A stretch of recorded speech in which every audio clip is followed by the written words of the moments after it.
My friends, listen to me closely. We are not called to survive. We are called to dominate. We are not placed on this earth to be average, to blend in, or to follow the crowd. We are placed here to rise above, to lead, to impact, and to govern our gifts with wisdom. And that begins when we become dangerously smart. Not just smart in the way the world defines intelligence, degrees, diplomas, and data. No, I'm talking about a level of wisdom that threatens ignorance, a level of understanding that intimidates confusion, a level of clarity that exposes deception. You don't just walk into rooms, you shift the atmosphere, you don't just speak. You disturb the comfort of small minds, you don't just work, you build. You don't just live, you leave a legacy. When you become dangerously smart, you stop being manipulated by shallow distractions. You stop being fooled by fake opportunities. You stop living life by accident and start living by design. When you become dangerously smart, people can't lie to you the same way anymore. Systems can't control you the same way anymore. Why? Because wisdom breaks chains silently. It's not always loud, but it's always lethal. Let me tell you something. The most powerful weapon on earth is not a gun, not a bomb, not a missile. The most dangerous force in a society is a man or woman who has discovered truth, embraced wisdom, and refuses to be silenced. That's someone the world cannot control. You were never meant to be passive. You were never meant to just take what life gives you. That's not why you're here. You were created with dominion in your DNA. You were created to think like a ruler, act like a leader, and live like you carry divine assignment. But the world will keep you dull if you let it. That's why you've got to fight to become dangerously smart. You've got to educate your mind beyond entertainment. You've got to feed your spirit more than your appetite. You've got to prioritize purpose over pleasure. Every day, while others are sleeping, scrolling, wasting, you must be sharpen. In reading, writing, reflecting, planning. Because your mind is your territory, and you must defend it like a king guards his kingdom. You see, the battle is not out there. The real battle is in here, in your thinking. You win here, you win everywhere. That's why smart people rise in silence and shake the world in storms. They aren't loud with foolishness. They are quiet with power. When you become dangerously smart, you don't need to prove anything. Your decisions will speak louder than your words. Your discipline will preach louder than your opinions.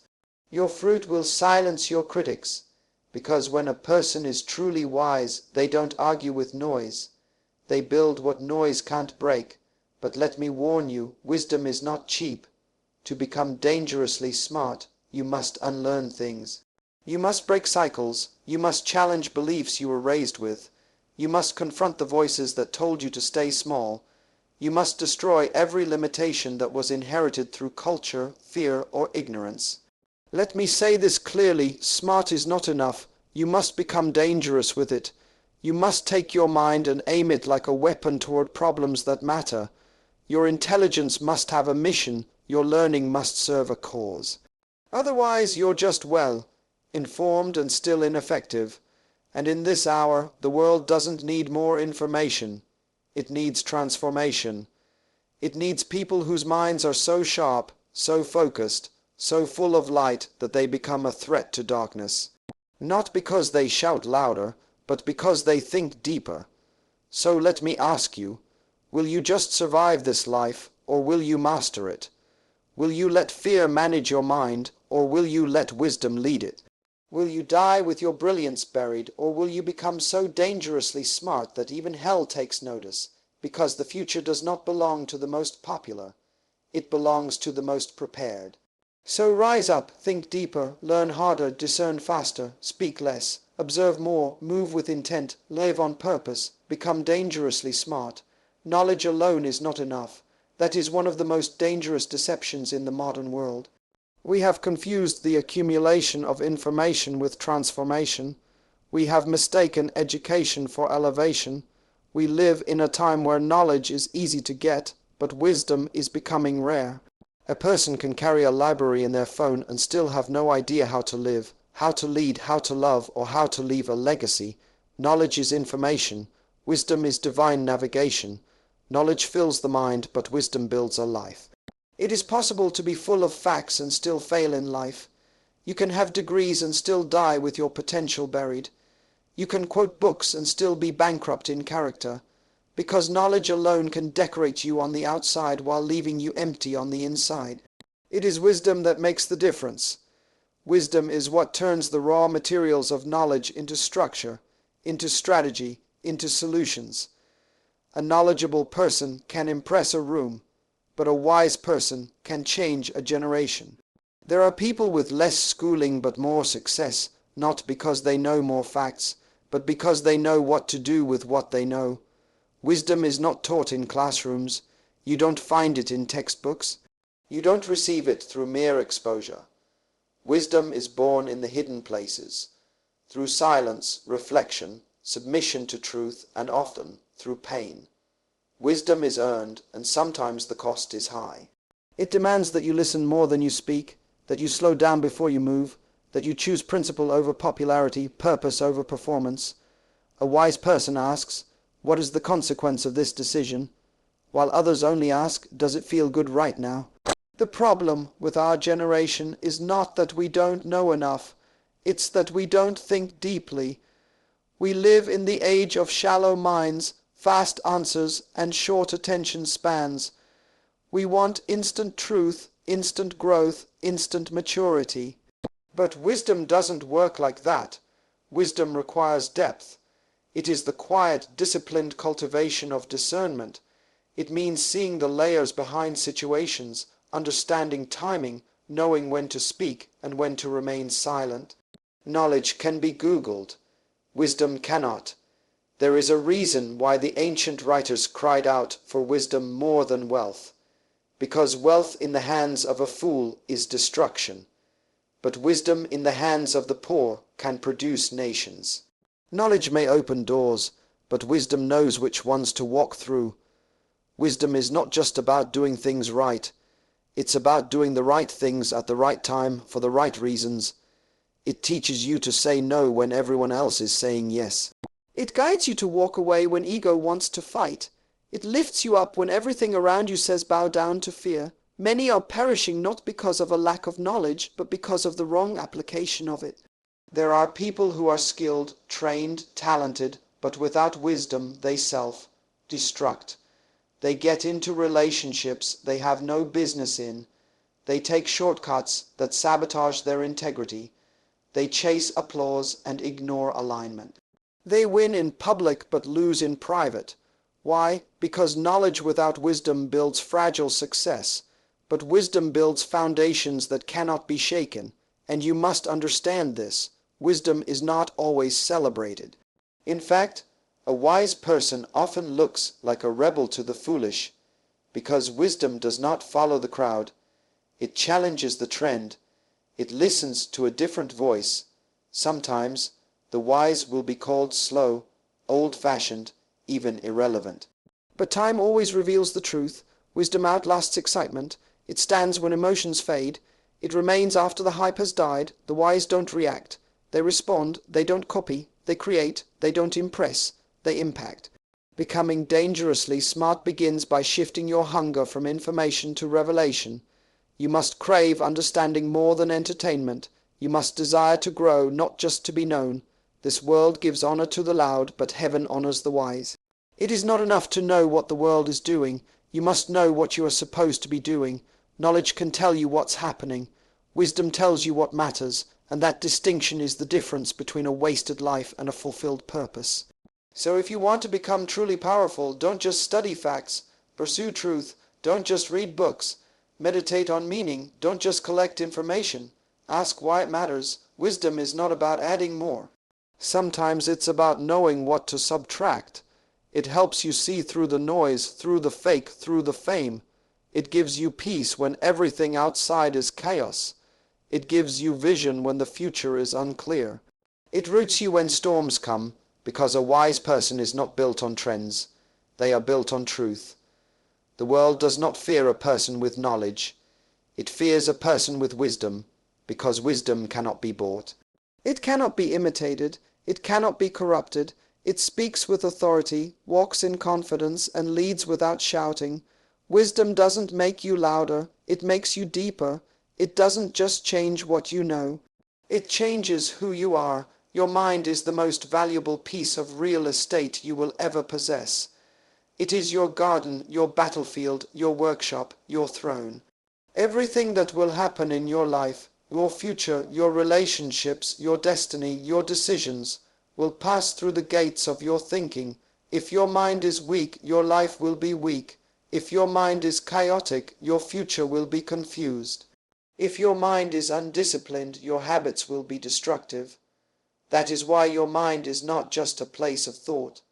It is a place of government, and you are the governor. You must govern your mind like a king governs a nation. A wise king does not allow enemies to enter freely. He places guards at the gates, he sets up standards for what may come in, and he builds walls around his values. You must do the same. What you allow to enter your mind shapes the language of your life. Every word you believe, every image you dwell on, every voice you give permission to speak into your soul, is building a structure within your thinking. And whatever you allow to build in your thoughts will one day manifest in your choices. There are people walking through life as victims of their own thoughts. They've been overthrown by fear. They've been colonized by opinions. They've surrendered their peace to insecurity. Why? Because they never learned to govern the territory of their own mind. They let any voice speak. They let any idea take root. They let any image play again and again until it became belief. But beliefs are not just thoughts you have. Beliefs are thoughts that have you, and what rules your belief system will ultimately rule your decisions. That is why a person who does not take responsibility for their thoughts is already in danger. You were never created to be a slave to outside influence. You were never designed to be programmed by culture, media, or mood. You were created to lead your life by governing your thoughts. If you do not lead your mind will lead you, and often into places you were never meant to go. Governance of the mind begins with awareness. You must become conscious of what is shaping your thinking. Who are you listening to? What are you feeding on every day? What are you allowing to repeat in the background of your soul? Because repetition creates roads, and roads become highways, and highways become destinations. Some people don't even realize that the direction of their life is simply the destination of their most repeated thought. This is why distractions are not just harmless, they are dangerous. A distracted mind is an unguarded mind. And when your mind is open to everything, it becomes vulnerable to anything. Every scroll, every post, every image, every headline, it may seem small, but it is shaping something in you. Even silence, if filled with the wrong noise, can plant doubt. So you must become ruthless with what you allow. Not everything deserves your attention. Not everything should have access to your mind. You are the gatekeeper. It is your responsibility to say, this does not belong here. You must treat your thoughts like territory under divine assignment. Protect it, defend it, organize it, train it. Every day you must patrol your thinking. Identify the intruders, remove the lies, replace the clutter with clarity. Speak to your mind like a commander speaks to his soldiers, with discipline, with precision, and with authority. If a negative thought enters, you don't negotiate with it. You arrest it. You interrogate it. You ask, where did you come from? Who sent you? What are you trying to destroy? Because every thought is either building your destiny or sabotaging it. Understand this. The enemy doesn't need to destroy your body to destroy your future. He just needs access to your mind. If he can confuse your perspective, he can misdirect your purpose. If he can create fear in your imagination, he can stop you before you ever move. And the moment you believe the wrong thought long enough, it becomes your identity. That's how strong the mind is. A person can be free on the outside but still be imprisoned on the inside. But just as your mind can be taken, it can also be taken back. You can reclaim territory that was surrendered to fear. You can tear down thought patterns that were built in dysfunction. You can break cycles that started with one sentence spoken over you in childhood. You can unlearn every lie, you can rebuild with truth, but it will not happen by accident. It must happen with intention. This is why the most successful people do not waste time on mental junk. They do not indulge in drama. They do not entertain bitterness. They do not give space to small thinking. Their minds are trained, not just informed. Their thoughts are focused, not scattered, and that training becomes the reason they rise. So train your mind, govern your thoughts, build a palace of clarity, plant the seeds of truth, pull out the weeds of doubt. Don't allow the news to think for you. Don't allow pain to write your future. Don't allow culture to decide your values. You were not given a mind to be a victim. You were given a mind to rule. There is a difference between a person who is simply intelligent and one whose intelligence is driven by purpose. Intelligence without direction is like a powerful car with no steering wheel. It moves, but it crashes. The problem is not the power. The problem is the absence of purpose. That is why some of the most brilliant people in the world still live empty, reckless, or destructive lives. It is not that they lack intelligence. It is that their intelligence has no assignment. And when your intelligence is not guided by purpose, it becomes vulnerable to pride, manipulation, and waste. Purpose gives your intelligence its destination. It gives your mind a mission. Without purpose, a smart person can become arrogant, self-absorbed, or even dangerous. They might be able to build systems, write code, draft business plans, or design models. But if all of it is disconnected from meaning, it leads to nothing eternal. It is purpose that gives significance to the structure of your intelligence. Without it, your genius becomes a tool for survival rather than transformation. But when intelligence meets purpose, the world changes. A purpose-driven mind sees the world differently. It does not waste time collecting information that does not serve destiny. It does not chase trends that don't align with its call. It doesn't study for applause. It studies for impact. Purpose filters your thinking. It shapes what you read, what you ignore, what you pursue, and what you reject. It teaches you to say, "This is not for me," even when it's popular. Because when you know your purpose, you know what does not belong in your life. The tragedy of this generation is not a lack of knowledge. It is the abundance of intelligence without purpose. We raise students to memorize, but not to understand their reason for existing. We celebrate achievement without questioning whether it serves a higher goal. That's why many people become successful and still feel empty. Because success without purpose is just decoration without direction. You can shine in public and still die in confusion. There is a reason the most powerful people in history were not always the smartest in the traditional sense. They were not always the most educated, the most eloquent, or the most credentialed. But they had clarity of purpose, and that purpose unlocked an intelligence beyond academic systems. When you are connected to your purpose, you tap into a level of wisdom that cannot be taught by men. It comes from alignment with something eternal. That's why purpose-driven intelligence is dangerous, because it does not depend on worldly validation. It moves by conviction, not convenience. You must not confuse being busy with being directed. Some people are busy building things that don't match their reason for being. They're using their intelligence to succeed at things that don't matter. You can master a skill that was never meant to be your lane. You can make money doing something that slowly kills your soul. Just because you can do something doesn't mean it's your purpose. Purpose is not about what you can do. It's about what you were born to do. And until your intelligence is submitted to that truth, you will always feel off. No matter how successful you become, that's why purpose must come first. It is the blueprint for everything else. It is the foundation that determines what you build. Before you chase opportunities, ask if they align with your assignment.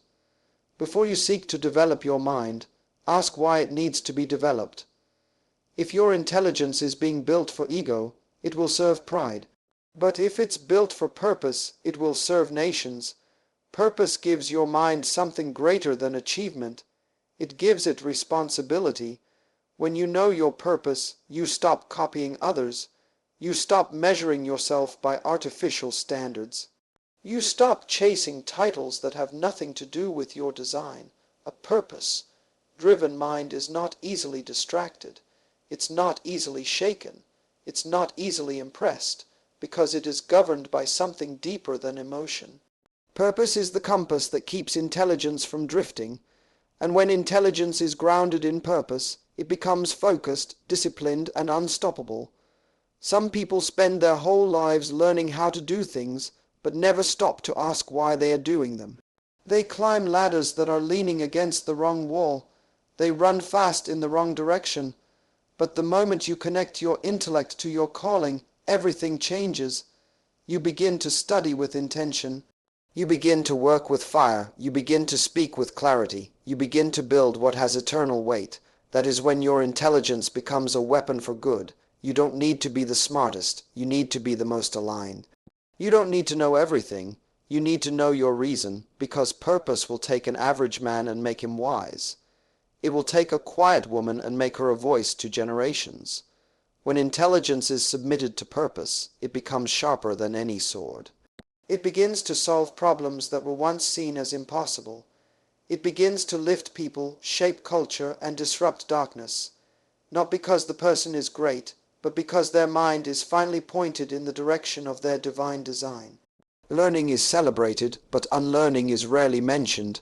Yet the truth is, what you are willing to unlearn will often determine the limit of your transformation.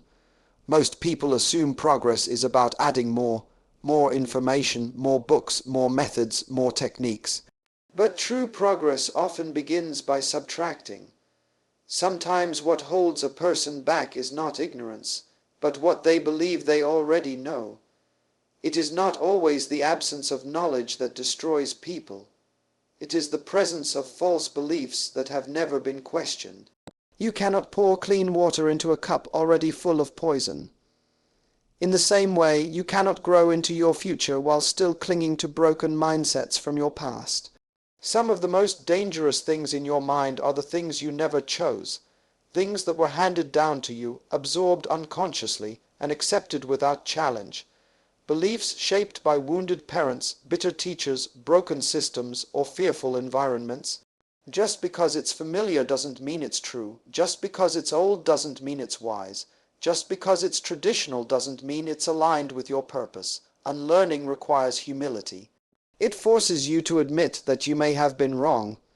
It calls you to confront your pride. Pride wants to defend what it already knows. But humility is willing to surrender what doesn't serve destiny anymore. Many people will never reach their full capacity, not because they aren't capable of learning, but because they are too proud to unlearn. They are loyal to ideas that no longer match their calling. They defend beliefs that were never rooted in truth. They protect teachings that were born from fear, trauma, or ignorance.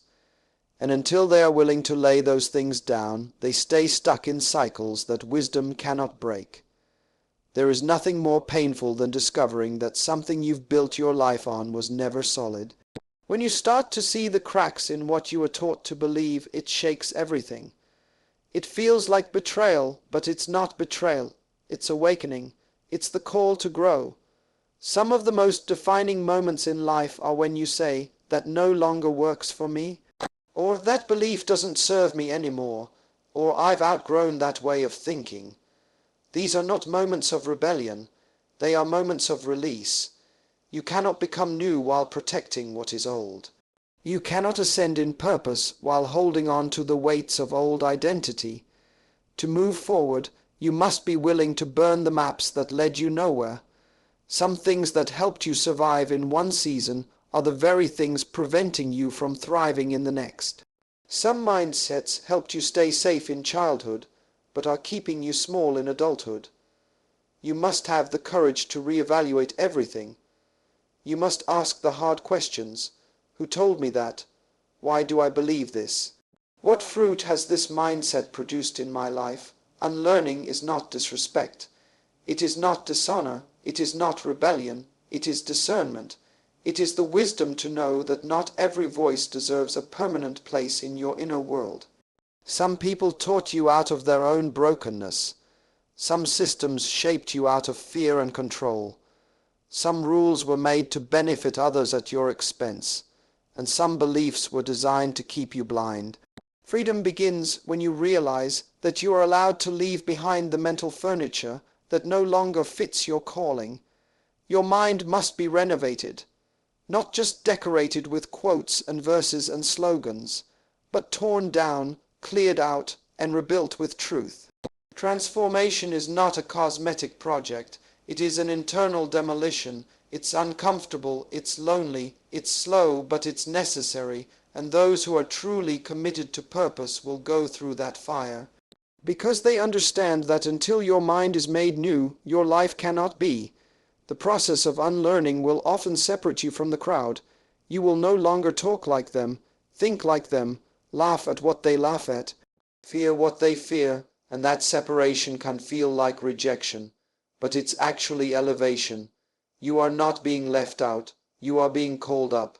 Growth demands difference. Purpose requires distance. You must be okay with being misunderstood for the sake of clarity.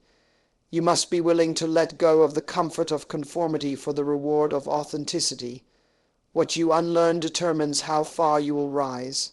A brilliant mind that still clings to outdated beliefs will always sabotage itself.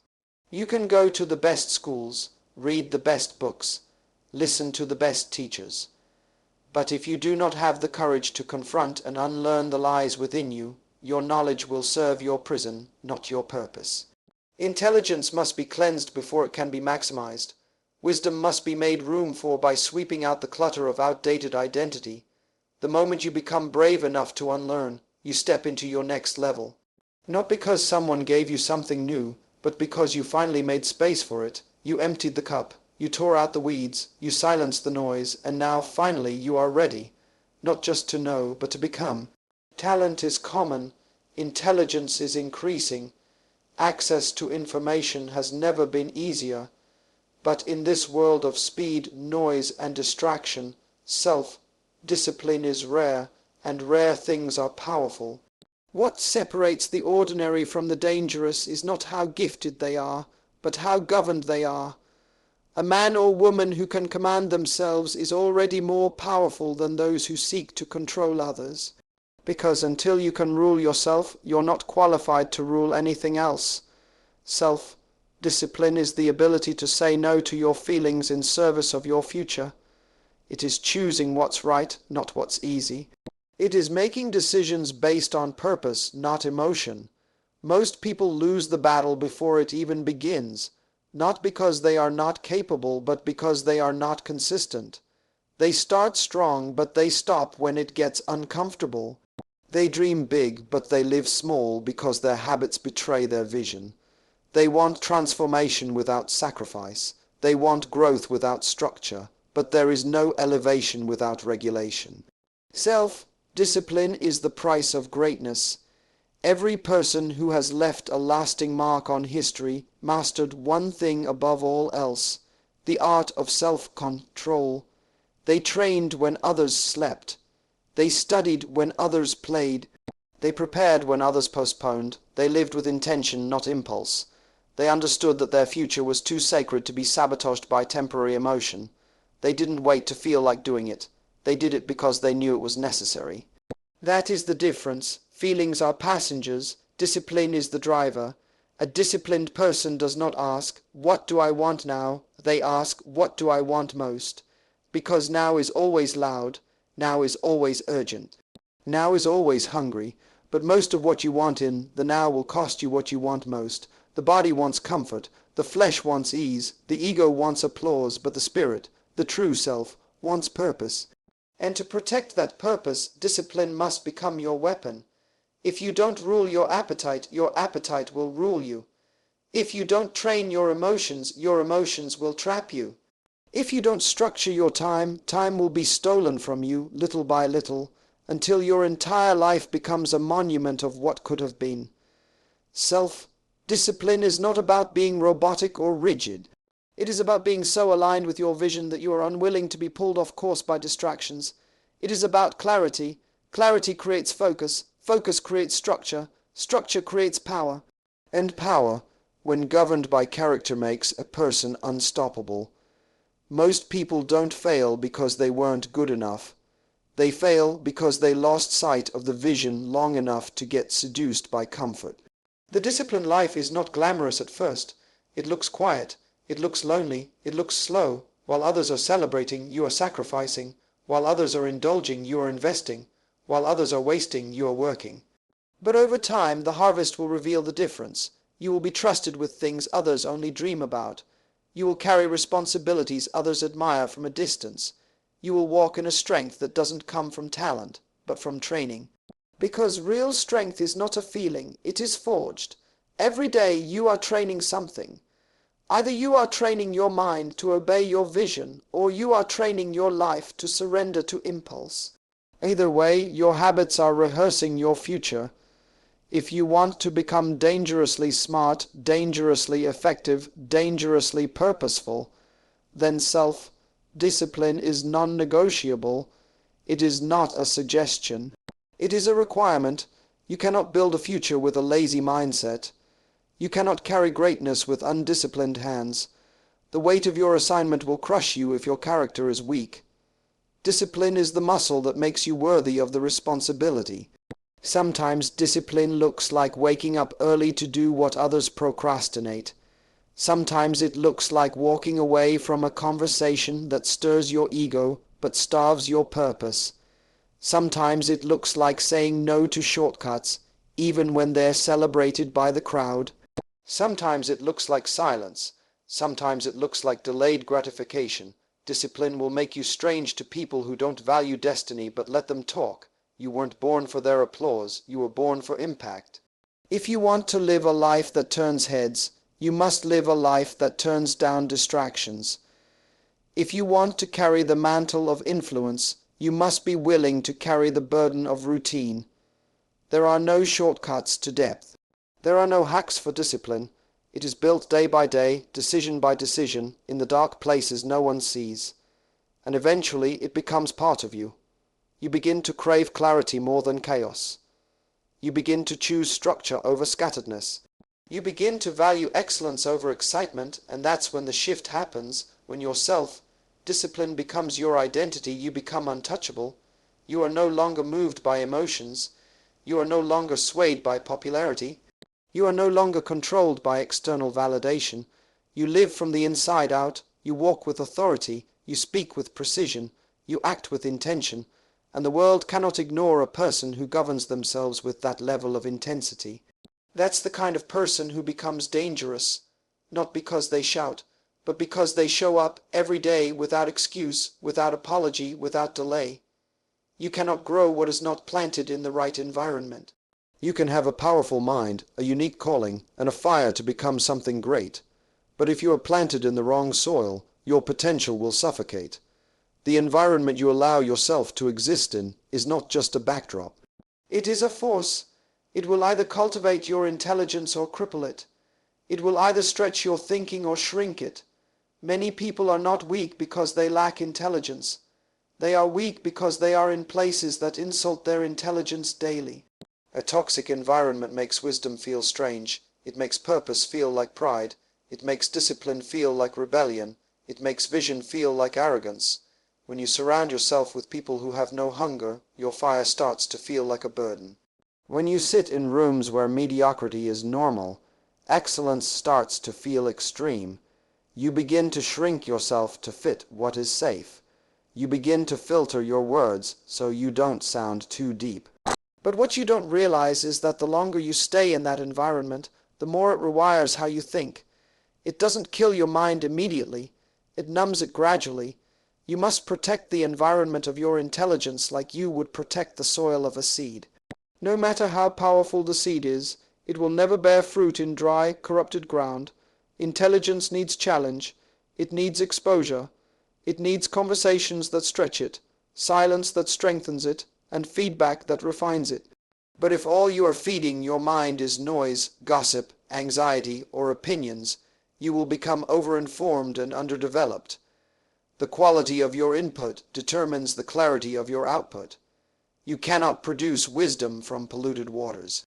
There are some rooms you must leave, not because you are better, but because your mind is becoming smaller just by staying. You must be willing to walk away from environments that entertain you but do not evolve you. You must disconnect from people who love your presence but don't honor your purpose. Intelligence is like a flame. It needs the oxygen of intentional surroundings to burn at full strength. If your circle suffocates your ideas, mocks your growth, and normalizes dysfunction, your fire will eventually dim. Not because it wasn't real, but because it was outnumbered. And it's not just about people. It's also about what you expose your mind to daily. The media you consume, the voices you listen to, the routines you normalize. Every single element of your environment is either sharpening you or softening you. You must ask yourself, what am I allowing around my mind? What are the conversations I entertain? What are the distractions I call relaxation? You don't become sharp by accident. You don't stay focused by default. You don't become disciplined while drowning in chaos. You must choose environments that match your future, not your past. Some people think their intelligence is limited, but the truth is it has just never been activated. They have never been exposed to something that awakens it. They've been raised in places where curiosity was punished, where deep thought was labeled rebellion, and where questioning was mistaken for disrespect. But the moment you step into an environment that honors wisdom, something shifts. You begin to ask different questions. You begin to see beyond survival. You begin to dream with precision. That's what the right environment does. It doesn't just feed your mind, it reintroduces you to who you really are. And it takes courage to leave the familiar in order to grow. It takes strength to say, I love you, but I can't stay here. It takes discernment to say, this place helped me survive, but it cannot help me thrive. That is not betrayal. That is obedience. You are not born to be a product of your environment. You are born to influence it, but you cannot change a place you've become conformed to. You must rise first, then return with power. But never try to transform something that still has dominion over you. You must break free before you can bring freedom. There are people who are waiting for you to show up in your full brilliance, and they will never meet you if you stay buried in the wrong soil. Some of your greatest ideas are waiting on a room where they will be taken seriously. Some of your deepest insights are waiting on silence to be heard. Some of your boldest moves are waiting on a place where fear is not the culture. But the longer you stay where you don't belong, the more you begin to doubt that you were ever meant to rise. Your intelligence is not just a gift, it is an assignment. It needs to be cultivated, protected, and positioned. The right environment won't flatter you. It will challenge you. It won't make you comfortable. It will make you grow. It won't always agree with you, but it will always call you higher. That is how you know you've found the right space. Not where your ego is fed, but where your excellence is expected. And when you find that space, when your mind is finally planted in an environment of truth, order, vision, and hunger, you will begin to evolve faster than ever before. Ideas will flow, clarity will increase, discipline will feel natural, and purpose will take shape. Not because you changed who you are, but because you finally placed who you are in the right place to thrive. So what does it mean to become dangerously smart? It means you've stopped living by default and started living by design. It means you're no longer at the mercy of the noise, the fear, or the opinions around you. You've chosen to think deeply, speak deliberately, move with intention, and build with vision. You've learned not just to gather information, but to transform it into insight. You've learned that wisdom doesn't just come from what you gain, but from what you're willing to give up. You have become unshakable because you chose to unlearn what was false. You have become powerful because you trained yourself to be disciplined. You have become effective because you refused to stay in environments that insulted your purpose.